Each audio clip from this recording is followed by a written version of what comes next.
Okay.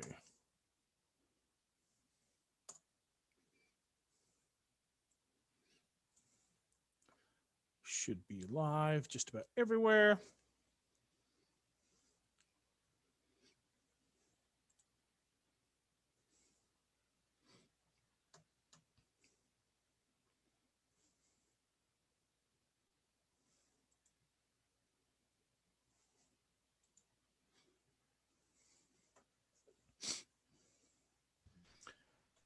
And Can you hear me? okay, it sounds like we got your microphone working.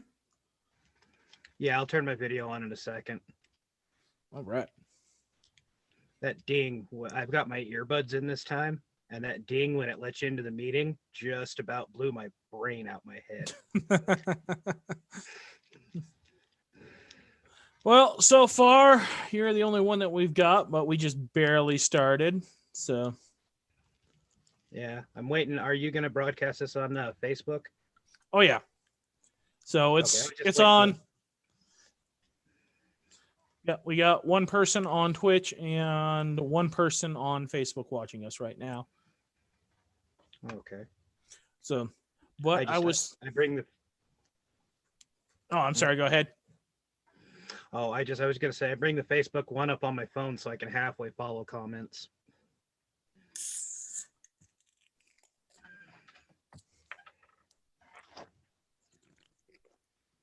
Nice. I approve.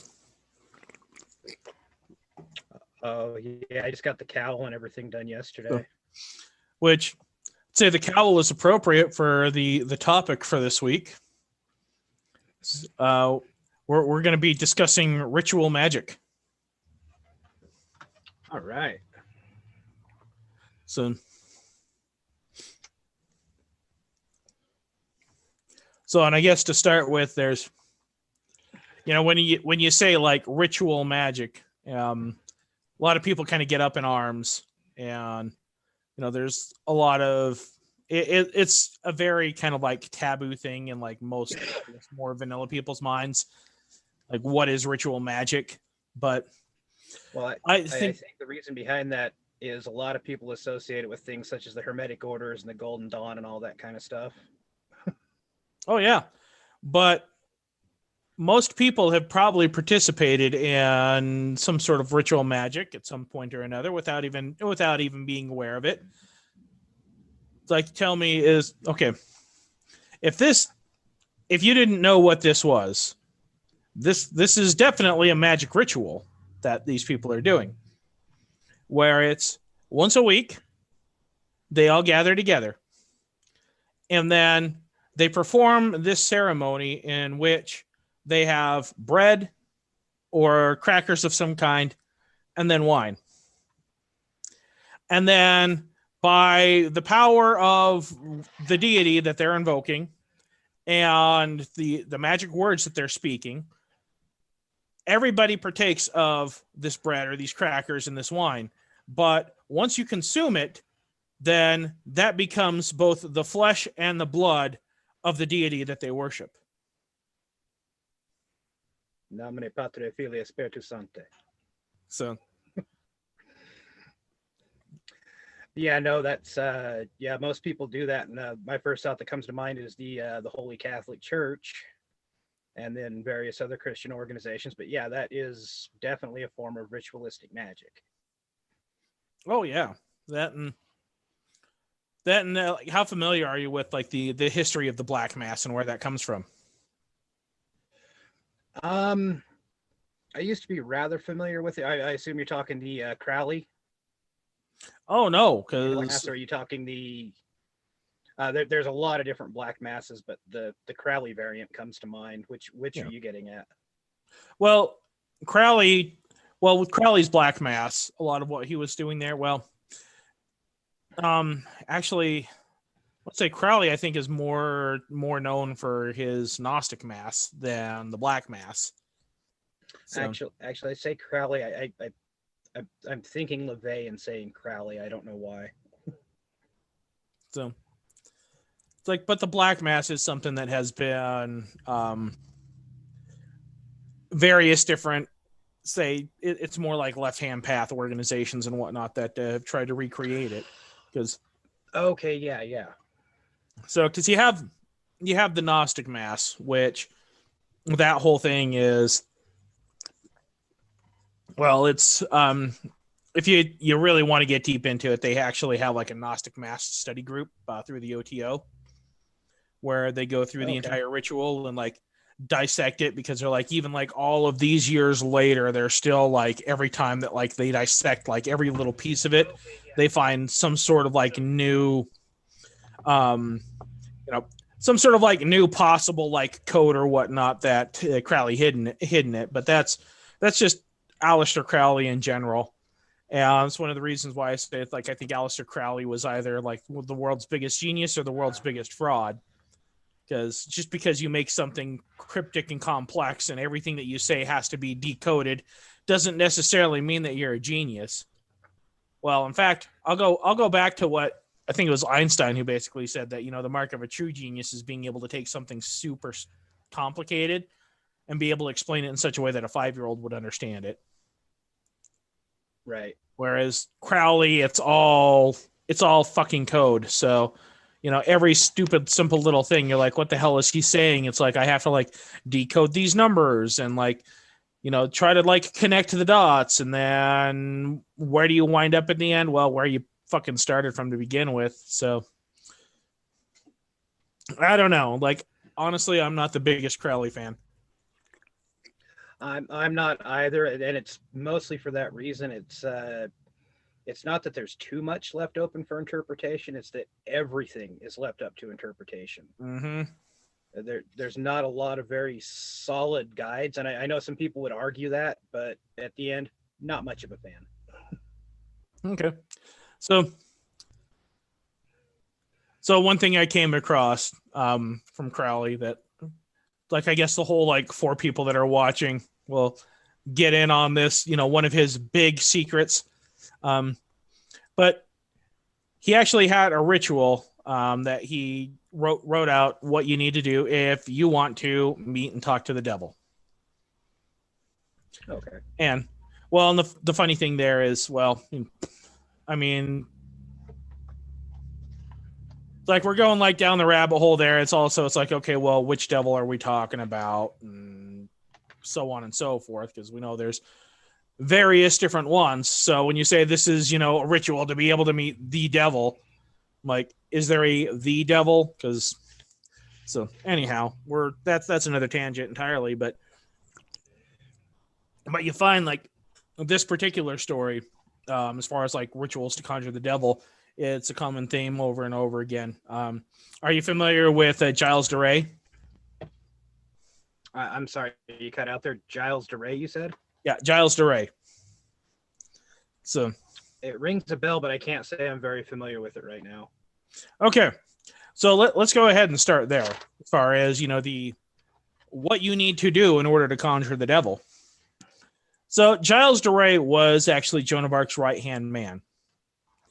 And they actually believe that the two of them were romantic, but whether or not they actually, how far they went, because part of like the whole interrogation process and everything, when they examined Joan of Arc, they determined that she was Virgo intacto.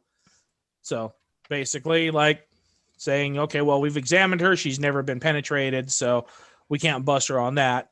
And actually, the only thing that they were able to like bust her for, to be able to justify burning her at the stake was, well, she dressed in men's clothing, so she's a witch. Wow. So yeah, I mean, yeah. So needless to say, Giles de Rais was like pretty downtrodden and depressed and seriously pissed off that England just put his girlfriend to the stake. And so after that, he kind of he got it in his mind. He's like, you know what? God can fuck right off. It's like, if there is, if God is real, then God is cruel, evil, mean, and nasty. I don't want anything to do with God. So instead, like, I'm gonna learn how to do alchemy instead. So unless he goes down this path of like trying to like figure out like the typical like turn lead into gold thing. But if you're familiar with like the history of alchemy, in order to be able to turn lead into gold, you need the Philosopher's Stone. In order to get the Philosopher's Stone, you have to be able to interpret the Emerald Tablet, so on and so forth. So, but there was a loophole that somebody introduced him to. It says, well, if you want to be able to perform alchemy and you don't have the Philosopher's Stone, you just need to get the help of the devil. He's like, okay, well, I'm listening because at this point, I'd much rather work with the devil than to work with anybody's idea of God. So, what do I got to do? It's like, well, you have to do something you have to like sin so hard that it impresses the devil enough that he shows up. Like, okay, like what? It's like, well, you fought alongside Joan of Arc. You probably saw like all kinds of like death and destruction and whatnot. So what would be like even going too far for you? And so I guess apparently, according to the story, or at least the book that I get this out of, the book is called Perverse Crimes in History. Not an easy book to get your hands on. I lent out a copy of it once, and it took me like another 4 years to find another copy of it.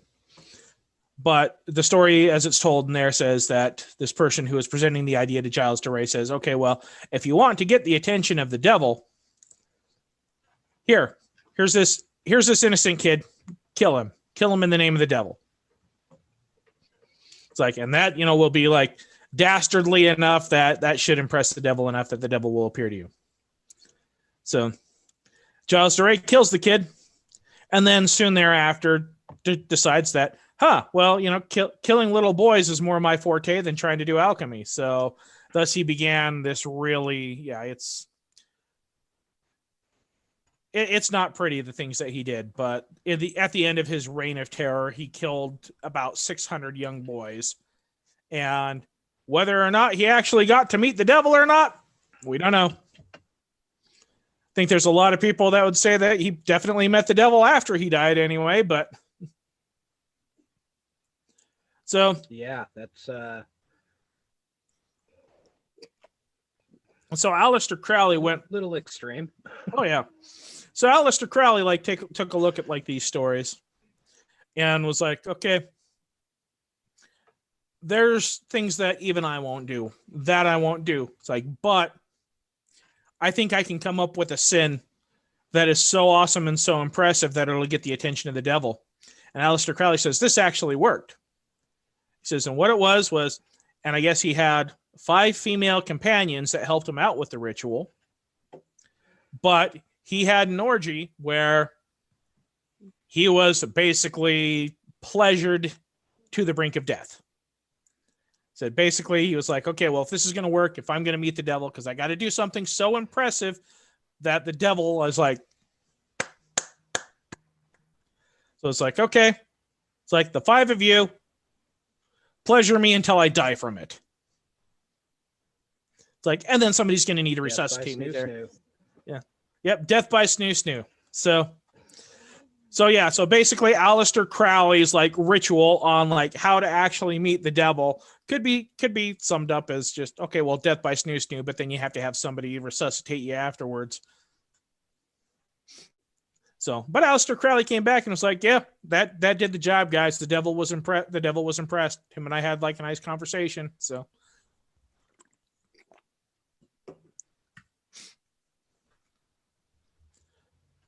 but tying that back to, because his Gnostic Mass and then the Black Mass, which is more, to this day, it's still practiced by more left-hand path. What that was is that actually came about from within the Catholic Church itself. So during the Dark Ages, yeah. So and how that played out was during the Dark Ages. Say, okay, you're basically you're either born into royalty or you're shoveling shit. Like, but there was a little bit of a loophole there where it's like, okay, you're Your wife just gave birth to your 22nd child. You know that they're not going to live through the winter, but there is one way that you can guarantee that they'll get enough food, and they'll get an education, and they might be able to live into adulthood. And that's, well, send them off to the convent or send them off to the seminary. So, and right off the bat, they have no say in the matter. You're being raised to be either like a monk or a nun.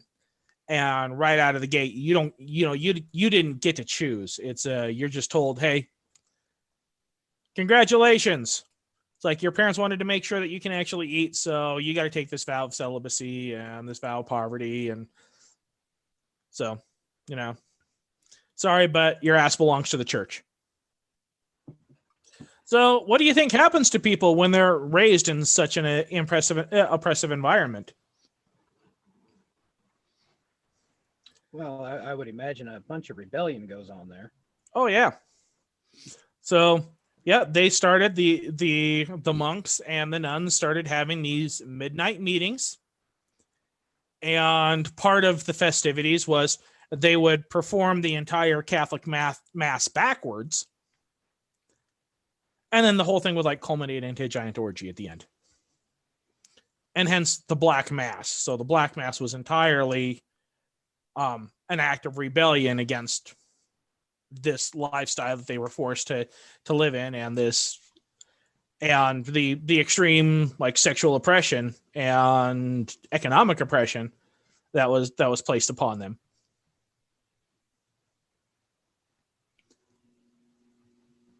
So, and here we have just, cultists all these ages later that, are recreating this and thinking that somehow it's, was meant as a means to be able to like actually get in contact with the devil or whatnot. But really the whole thing was just, we're just doing this because we're pissed and we're repressed, and no amount of torture or hellfire is going to keep people from getting it on. Right. So that's where the Black Mass comes from. Okay. Yeah. I'm going to, I put that in my notes. I'm going to have to research that a little bit more. So it's very interesting. So, I don't know. When we start talking ritualistic magic, that kind of gets the anthropological side of my brain going. Thinking back to ritual practices throughout the ages, dating back to even when we get into like some of the finds we've had with Homo erectus, some 350, 400,000 years ago, all the way into modern times. You know what I mean? Care to elaborate on that?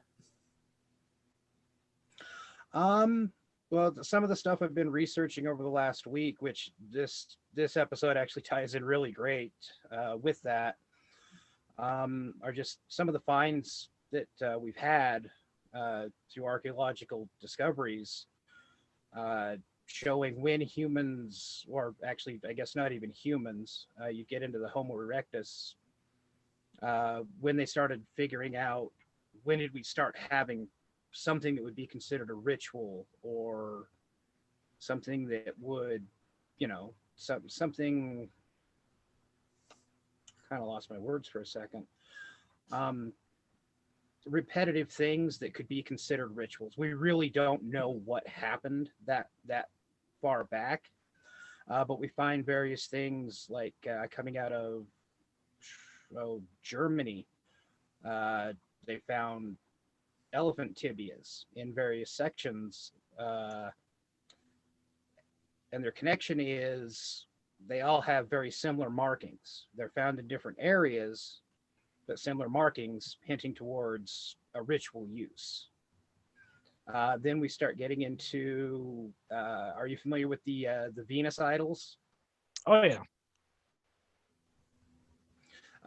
Yeah, we start getting into those, and then which those are believed to be a representation of what we would, I guess, call in modern days the divine feminine.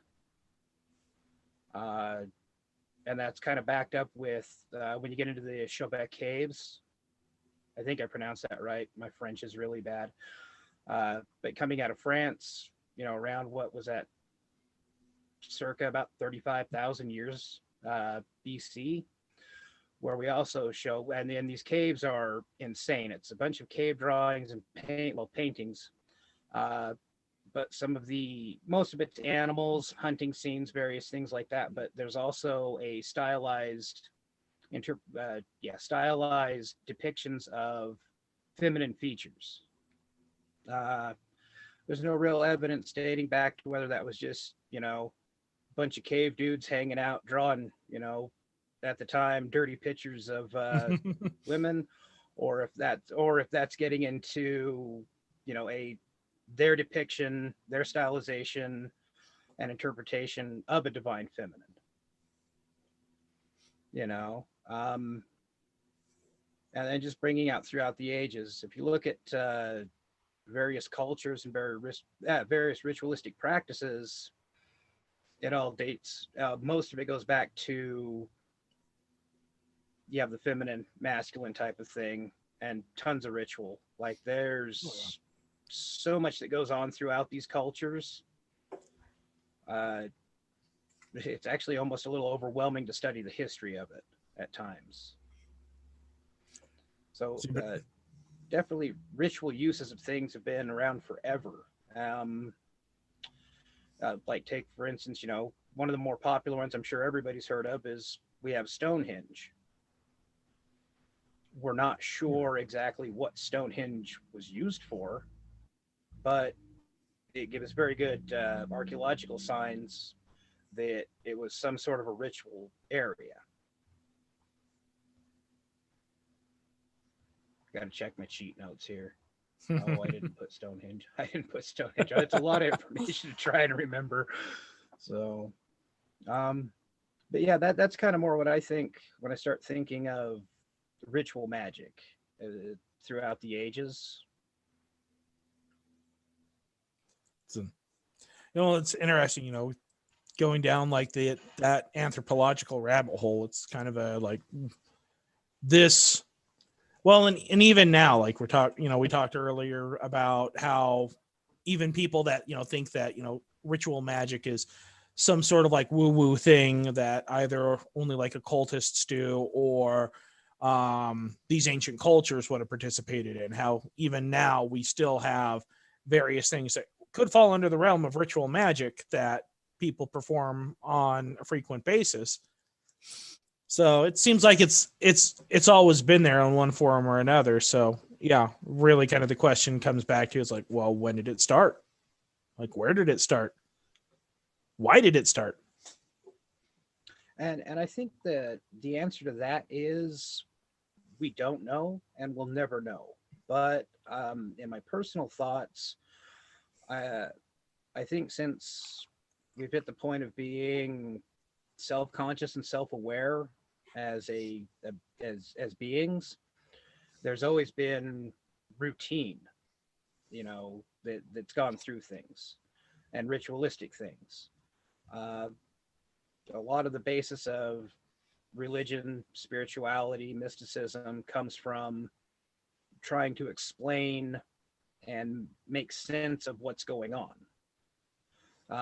In these modern times, we know various things like what is the sun? Where, why does this big bright thing come up over the mountains for a time and then go away? We know about things like the moon, various cycles and all that kind of stuff. Back hundreds of thousands of years ago, why would you not worship the big bright ball that warms you and lets you see things and keeps, all these little ever predators that are constantly trying to kill you and yours. And I think a lot of the a lot of the mythos that even like kind of goes into our modern day like fears of like the night and darkness and the like darkness and the night and whatnot still being kind of loosely associated with evil. This is, you know, very much like an evolutionary thing that was put into us, because it's like, why is it that we're afraid of the dark? Why we're afraid of night? It's like, because that's when the predators would come out to eat us. Right, exactly. That was, you know, the nighttime was bad, you know, thousands, even hundreds of years ago, because exactly, it's as soon as it gets dark, there are things go bump in the night, and those things will jump out as you're walking around, and you know, you're now on the chain at that point. Oh, you're breaking up on us, Alan. So, well, we'll keep going anyway. It's like, hopefully the connection won't crap out on us entirely, but yeah, I mean, it makes sense there, where you, like, the, you know, the two big things that early people would have worshipped. Yeah, it's the sun, and fire was also another big thing. But when you think about it, they're like, okay, well, why is it that, you know, night, darkness, these are, you know, evil, but like fire is, you know, something that's to be worshipped and to be like severely respected. And also, as well as, you know, the sun is something that's worshipped, like, because these are two things that you could rely on to bail you out, to protect you against, like, the, you know, the predators and things creeping in the night that wanted to eat you. Like, once the sun comes up, you're cool. If the sun's not coming up, as long as you got fire, that'll keep the predators away. Right. And with the cycles that, you know, say the sun, the moon, and all that have, you know, that's a very routine thing. I mean, it's pretty sure that tomorrow morning at a certain point, just as the sun's starting to get ready to go down, it's going to come up yet again. So this would establish a routine and a ritual that you could define. Well, how do we know that the sun's going to come up again unless, like, we murder a virgin in order to make sure? For us in our modern times, we hope. I mean, something could happen, you know, but it's mostly guaranteed. Back then, they really didn't know, you know. So yes, to appease the bright ball of fire in the sky, yeah, you know, maybe it was a cloudy day, or some areas you live in the world, it stays dark for a while, you know, weeks, sometimes months on end. So yeah, it makes sense. Hey, we got this virgin. Hey, we got this slave.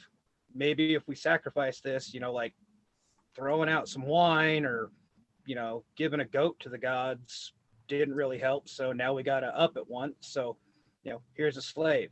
Here's a virgin. Here's somebody who is of high standing of the particular tribe, who is willing to sacrifice themselves to the gods for the betterment of the tribe, to make sure that we get our ball of fire back. Yeah.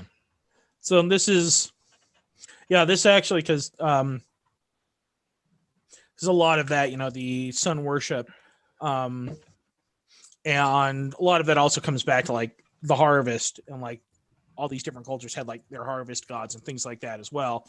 So a lot of, like, when we go into human sacrifice and where this came from, a lot of that was, part of it was okay, well, we had, like, some cultures that believed that this was needed in order to guarantee that, you know, that they would keep getting favor from the sun, that the sun would continue to rise. But also, a lot of ideas there about, okay, well, we have to have this sacrifice in order to be able to guarantee that we're going to have a good harvest this year, that we're going to have enough crops or whatnot in order to be able to keep everybody fed. So one of the big ones that comes to mind, and a lot of what we know about, like, the, I don't want to say Vikings, because Viking was a profession. So, but it's more like the Nordics, early Scandinavian. Yeah, early Scandinavian and Icelandic culture. Yep, early Scandinavian, Icelandic culture. A lot of what we know about that was actually stuff that was written circa 1300 by Christian monks and their studies about the these early pagan cultures. And one of the things that they point to they point to this to be able to say, these guys are truly barbaric and blah blah blah. It's like they do this great ritual sacrifice every 9 years to their god Odin in order to make sure that they will continue to have prosperity. And that was with that, they said that it was every 9 years that they would do this, and it was they had to have like 9 of the best of everything that would be sacrificed to Odin. And part of this was, it was like, okay, 9 of the best sheep, 9 of the best goats, 9 of their best horses, and then 9 of their best warriors. But to be included in the sacrifice, to be like one of the 9 that was sacrificed, this was a great honor. This was no ifs, ands, or buts about it. It's like, if you step up, if you're willing to do this, this is a one-way ticket straight to Valhalla.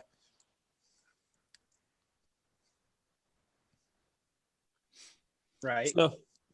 So it's kind of funny because they're like, okay, well, like here's all the reasons why these guys are barbarians. So let's invent all of these like crazy torture techniques and like do like all kinds of like brutal things and like rape all of their women and whatnot, in order to try to convert them, because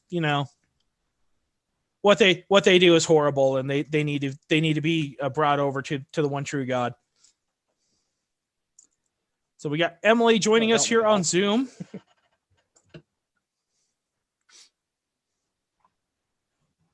Hey.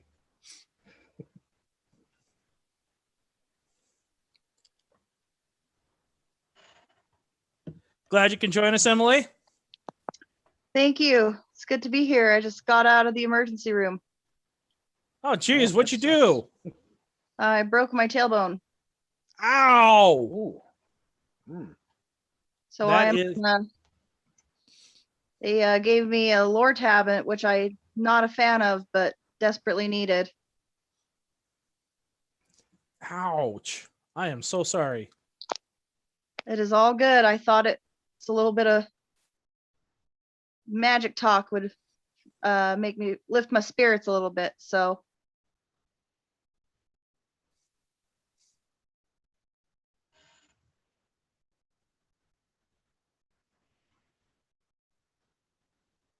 yeah, that tailbone, that can be a tricky one. That's ooh. Yeah, I went roller skating on Friday. So technically it's been broken since Friday, and I just barely addressed it today. Got some really beautiful bruises going on the backside, and basically after pushing through a couple days of work, decided I'm not coping so well. I should go and see what's going on. Yeah, there's really not much they can do for that. So. Nope. They gave me I went to Walgreens and bought an inflatable donut because I figured it was just bruised, and I've been using like ibuprofen and Tylenol, and had kind of a little bit of a cry today at work after pushing through, and my boss was like, all right, you need to go. Well, hopefully you get feeling better and you heal up rather soon. So, I hope so. Not sure where Jeff is, but yeah, we've been going over ritualistic magic, and we've kind of touched on to some of the historical and anthropological aspects of it coming up to the ages. Very cool. Very cool. So, yeah. Your thoughts on ritualistic magic? I'm kind of a baby. I'm kind of a baby witch. I'm not very well learned or practiced. I grew up as a Buddhist, and that was my segue into magic. oddly enough. So I started joining these to kind of, learn about what other people thought. And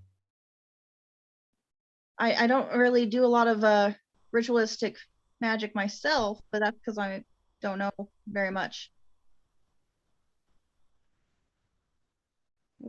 Fair enough.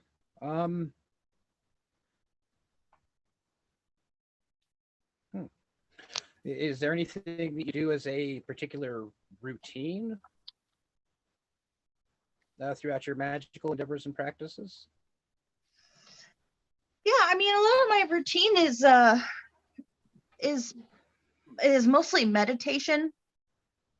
And usually I'll pick I'll either just kind of generally meditate and let the organized thoughts become less organized and kind of take me where they want to go. Or sometimes I'll have something in mind, like I'm going to try to meditate on this mantra or this thought. Sorry, my thoughts are not collected here. I mostly came to listen. Oh, I didn't okay. think I would have to do a lot of talking, but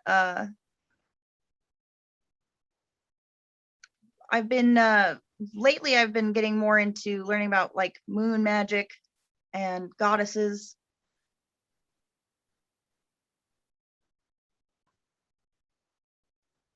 Trying to find what kind of like rituals go with the goddesses, and was told by a psychic years ago that I had a connection to Kali Ma, which I thought was very interesting and very intimidating.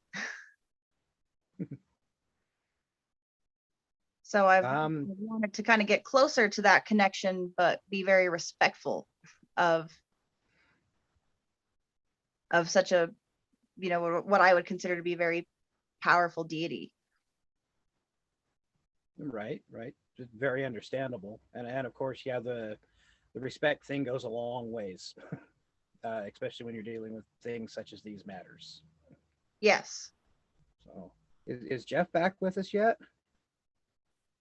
Let's see. And I just realized that I was like trying to put in. Oh. I realized that I was trying to interject my 2 cents there and had my mic on mute the whole time, but. Oh dear. Oh. Oh, we got Shaylee joining in the conversation now. So. Well, hello, Shaylee. Yeah, I think something happened where my connection went wonky for a second, and it looked like the stream was still up, which is good because like I hate it when like the stream goes down, because then it's like, okay, awesome, we got like 20 people watching, and the stream goes out, and then we have to boot everything back up, and like, okay, now we're broadcasting to just one person. No, the stream didn't fail at all. Oh no. No, just my. It's repeating. Yeah, I don't know what was going on, but like Zoom locked up and like it kept like rebooting over and over again. So, but the stream didn't die, so that's good. Yeah, I don't know what was.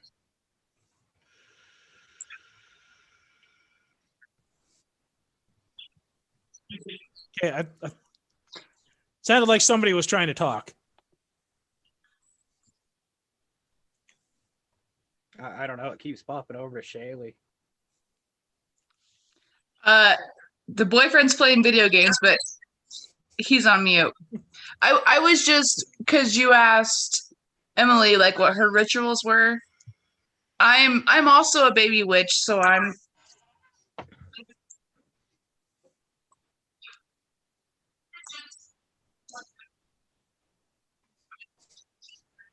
Everything okay? My audio is echoing to me. Oh, You might. Are you on the other? So I'm like, my audio is echoing to me. Anyway, here it goes again. Anyway, I'm just gonna talk through this. Hey babe, do you have the stream open in another tab? Maybe, perhaps. probably what Hold it on. is. Hold on.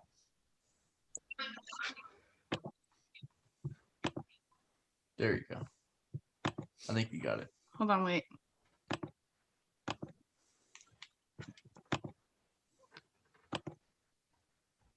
So where is? I have zero idea of what I'm doing. I think you're good now. But where is it at? Want Zoom? Yeah. Here. Click on So then this. what? Click on this. Okay, Click on this one right here. this one. More technical difficulties. There Stand you by. Oh, I figured it out. Okay, sorry. I worked in person this whole time. I don't know.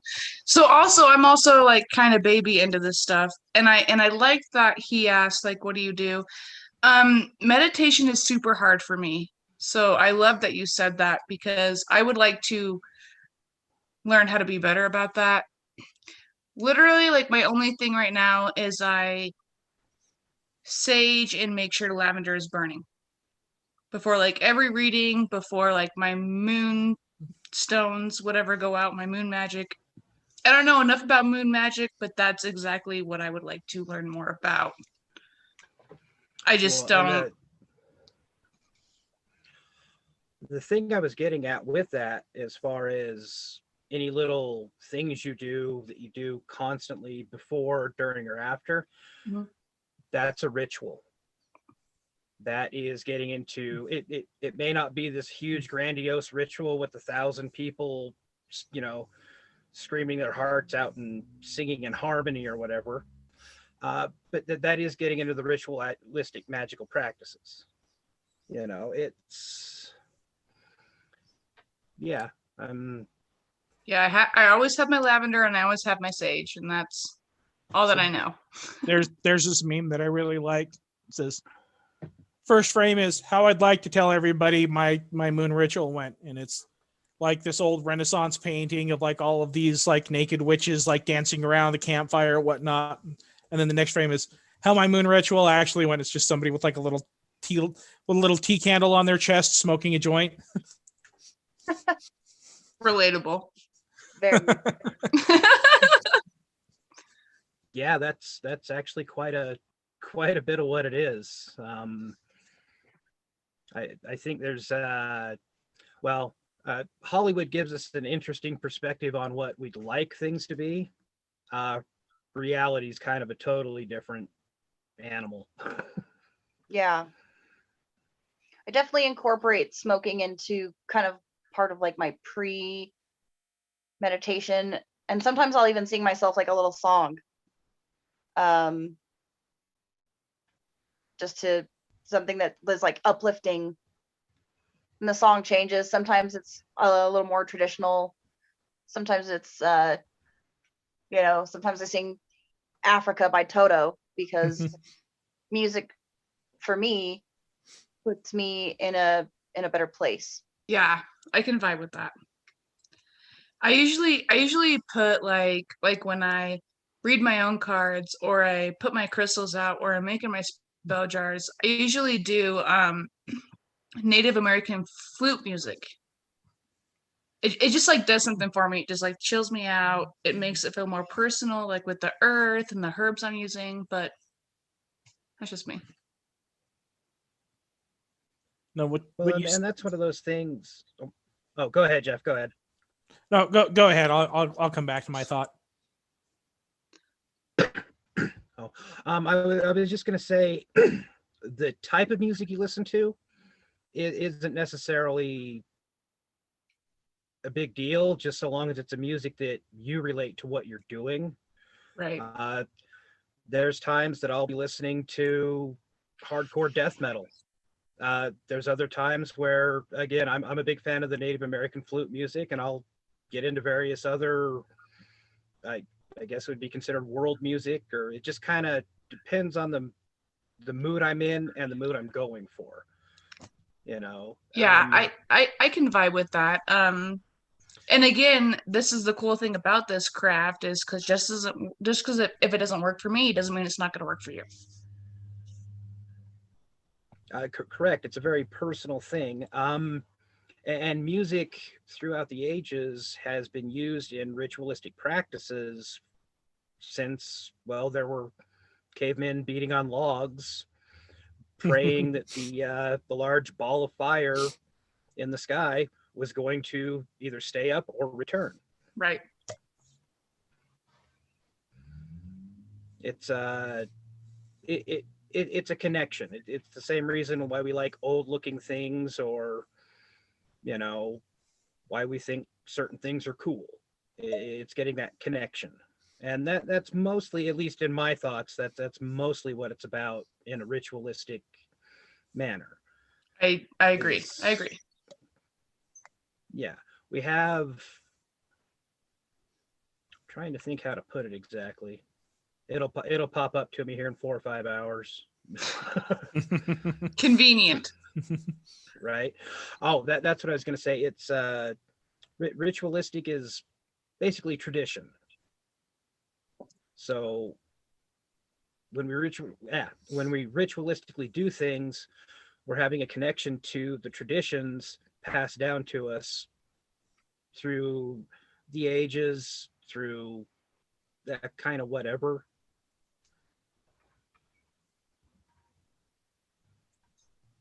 Yeah, no, for sure. And like I just like all of my family is super like there are traditions that I'm breaking that they're not super fond of, but there are traditions that I'm continuing that they don't necessarily know about either. So that's on them.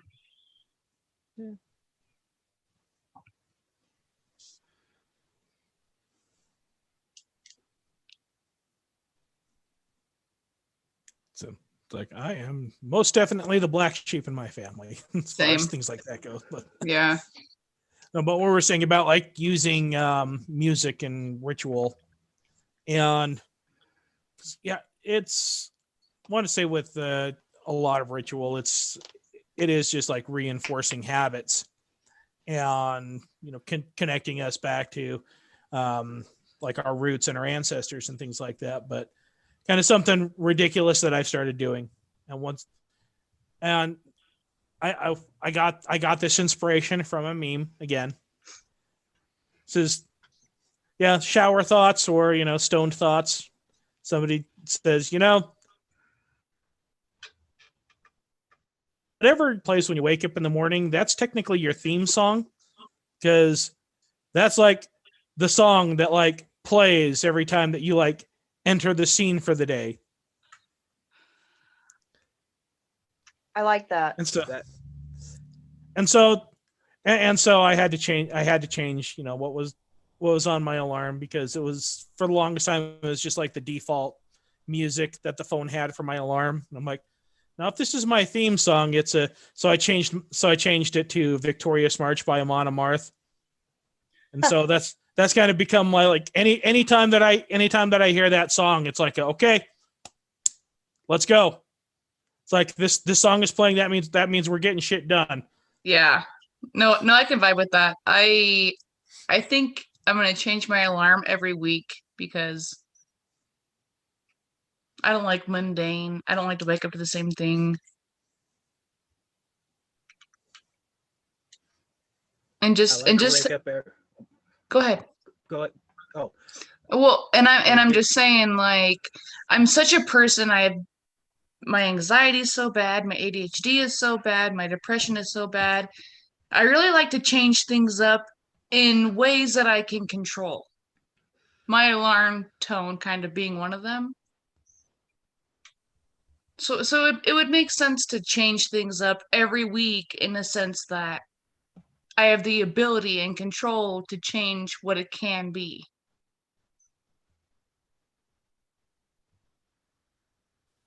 makes perfect sense. I like my alarm tone to be right said Fred's "I'm too sexy."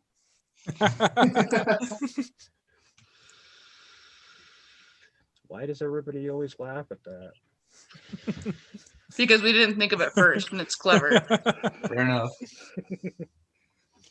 See, but what you said there, I mean, there is power in that. It's you're like, okay, well, saying my alarm theme it is I'm too sexy, right? Said Fred.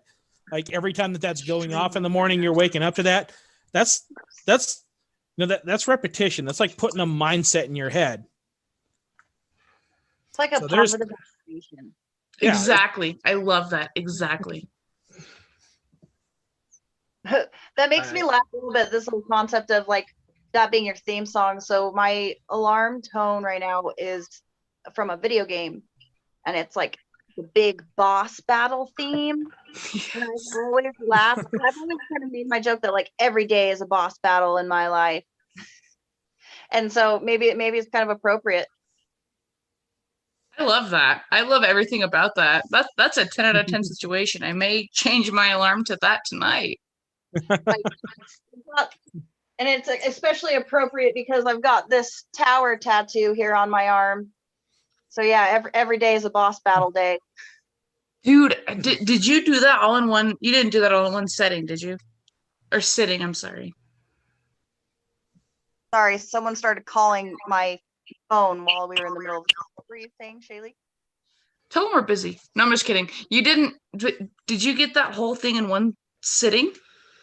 No, I did the outline, and so this was actually my ex-boyfriend, someone I almost married, did this for me years ago. I have one of those as a tattoo artist as well, so I get it. But okay, so yeah, and so he did the outline in one sitting, and then did all of the shading and the rest. How long did you wait in between the outline and the shading? Pretty much as soon as I felt like my body was healed enough to go for another round, we did it, and I sat for the outline maybe like two hours for the outline. That's not bad. But probably 5 or 6 for the shading.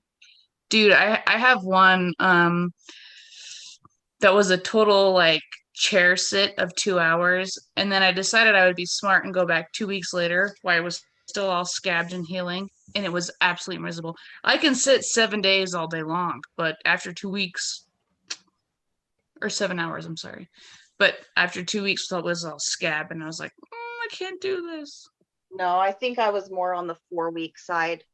Yeah, I would have. I don't know. It was rough, but that looks awesome, dude. I love that. Thank you.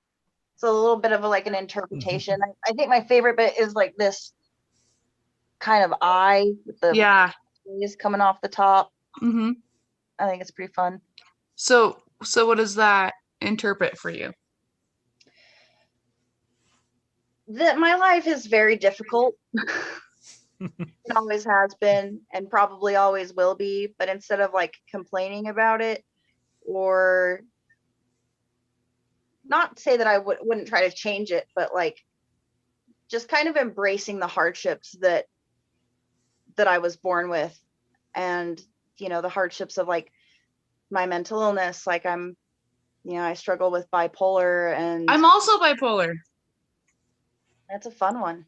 Yeah, it's a riot. We're excited to be here. So I kind of look at it as like it's not the card you're dealt, it's how you play it. I love that. It's what you do with it.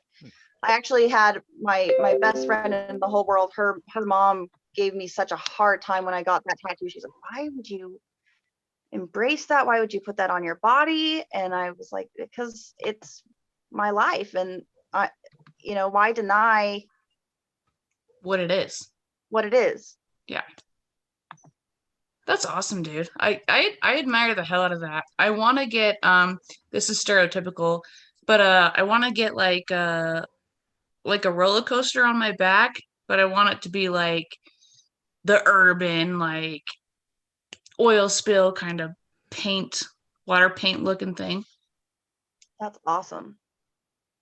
But yeah, I really would like to get an Oracle deck tattooed on me, like a card as well, but I just don't know what would fit well. Yeah, Jeff, we had this conversation, but yeah, I got the Barbary Zodiac Oracle deck, and and my dream is to one day like have a sleeve that like goes all up my, like from my hand all the way up into like my chest and my back.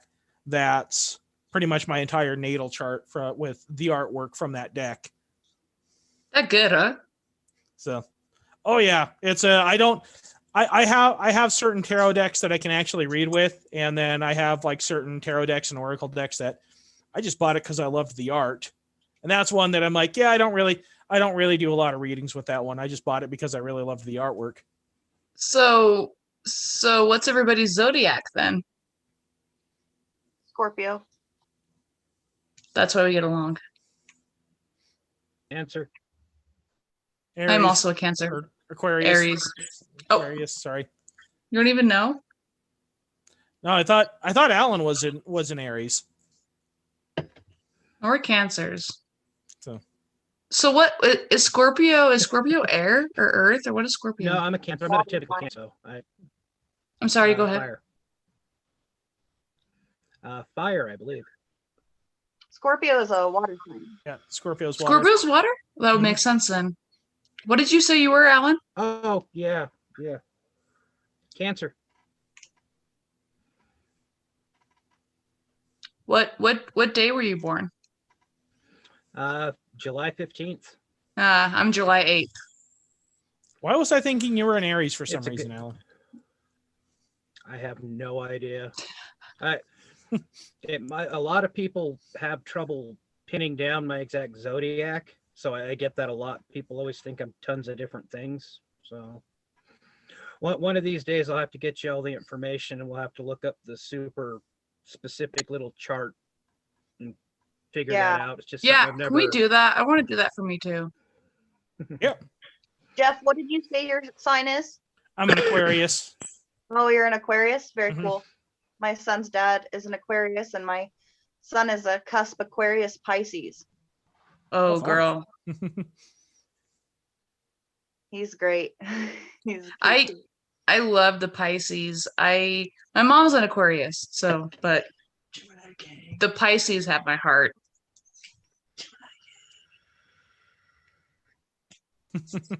I heard somebody whispering in the background there. Gemini.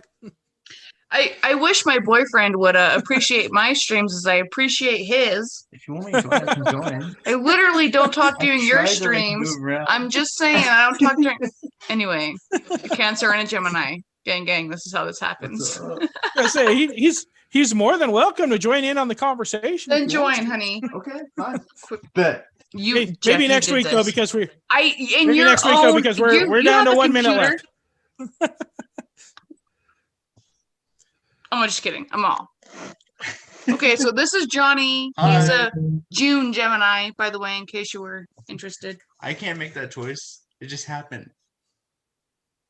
My mommy made me that way. Here's a mess. You can't fix it. I gotta shave it off. So we are down to like the tail end. So we've got like 1 minute left till 8, but Better. I think this is a good setup for like going into next week. So I think next week we should talk astrology stuff. Down. So- So down. Am I invited Because- to next week? Oh, hell yeah. Everybody here Okay, is cool. definitely invited because your sun sign is just that much of your personality. So anybody that's in the Zoom conversation, we'll pull up your natal charts and we'll go into the thick of it. But with that, you guys, in order for it to work, you have to find the exact time that you were born. 8:03 p.m. That's I don't know exactly what time I was born. I've got my chart done somewhere. Maybe I can find it and bring it to the show and tell. Okay, so next week we all come prepared with the time that we were born, and we'll take a look at each other's natal charts and say this is why you're fucked up. The first thing that happened Very was good. I was born. Unfortunate. Here I am. Yeah, like, circa 1980, two people decided to fuck without protection, and now I have to pay bills. In October. Pretty much. But yeah. Anyhow, speaking of like moon magic, the 26th, it's a Monday night. It's going to be a full moon. We are going to be doing a full moon ritual here. So, is there anybody here that's like not part of the Utah Witches and Wizards Guild on Facebook? I am not part of the guild. Okay, I'll make sure that you get an invite to that. So, I we'll get that taken care of. I think this is where I found this, or it could have been on your page, Jeff. I'm not sure. I just had to put my 2 cents in because you know me. Cool. So we'll make sure that Emily gets an invitation. And then, yeah, if you guys got nothing going on Monday night, the 26th, then come on over here. All right, bet. Going to be doing a little bit of a full moon ritual. Sounds groovy. So I'll Then see I what also- can do. I also have a request from some people to actually film one of the rituals one of these days and put the whole thing on YouTube, just to kind of give like a tutorial as to like how I do my rituals. So Okay. we might give that a We can shot. definitely make that happen. We might give that a shot. We might record it depending on who's there and like who's comfortable being on camera and whatnot. So Yeah, for sure. all right. So Oh, next week, one you look like you had a thought there, Alan. Oh, I did before we end this whole thing. For everybody out there in YouTube land, don't forget to hit that like and subscribe button, hit that little notification. Oh yes, like that's right. You're right. You're right. Like, And yeah. for Yeah. and for every one of you cool kids out there in Facebook land, let's go ahead and get some of those hearts going and some of those likes. There you Share go. this with your friends. And don't forget, check out the Utah Witches and Wizards Guild on Facebook. And also check out Jeffrey Moyer, the Wizard, the madman of the Salt Lake Valley. Yep. Okay, you're free to end it, Jeff. That was brilliant. That was fucking brilliant, man. 10 out of 10. All right. So if I I didn't was hear going to do the whole spiel that I wrote and sent you, but I can't. Oh, yeah, go ahead. Go ahead. All right. I We'll see. digress. I'm done. All right. We'll see you guys all next week. Bye. It's good to meet y'all, Alan. Emily, it's good to meet y'all. Good to meet Nice to good to meet meet you. you as well. All right, we'll see you. Bye.